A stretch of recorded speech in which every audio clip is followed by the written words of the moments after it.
रावण जिस समय मरणासन्न अवस्था में था, तब भगवान राम ने लक्ष्मण से कहा कि इस संसार से नीति, राजनीति और शक्ति का महान पंडित विदा ले रहा है। तुम उसके पास जाओ और उससे जीवन की कुछ ऐसी शिक्षा ले लो जो और कोई नहीं दे सकता। प्रभु राम की बात मानकर लक्ष्मण मरणासन्न अवस्था में पड़े रावण के सिर के पास जाकर खड़े हो गए।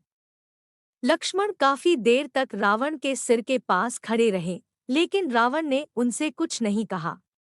इसके बाद लक्ष्मण वापस लौट आए और प्रभु श्रीराम से सारी बातें बताई। तब भगवान राम ने लक्ष्मण से कहा कि अगर किसी से ज्ञान प्राप्त करना हो तो उसके चरणों के पास खड़े होना चाहिए, न कि सिर के पास। यह बात सुनकर लक्ष्मण वापस रावण के पास गए और उसके पैरों के पास खड़े हो गए। उस समय महापंडित रावण ने लक्ष्मण को 5 ऐसी बातें बताई जो जीवन में सफलता की कुंजी है।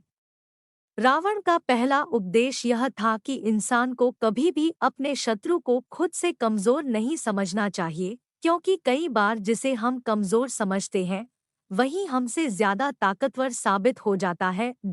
रावण का दूसरा उपदेश था, खुद के बल का दुरुपयोग कभी भी नहीं करना चाहिए।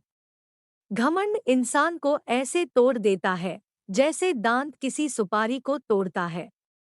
रावण का तीसरा उपदेश था, इंसान को हमेशा अपने हितैषियों की बातें माननी चाहिए, क्योंकि कोई भी हितैषी अपनों का बुरा नहीं चाहता। रावण का चौथा उपदेश था, हमें शत्रु और मित्र की हमेशा पहचान करनी चाहिए। कई बार जिसे हम अपना मित्र समझते हैं वे ही हमारे शत्रु साबित हो जाते हैं, और जिसे हम पराया समझते हैं असल में वे ही हमारे अपने होते हैं।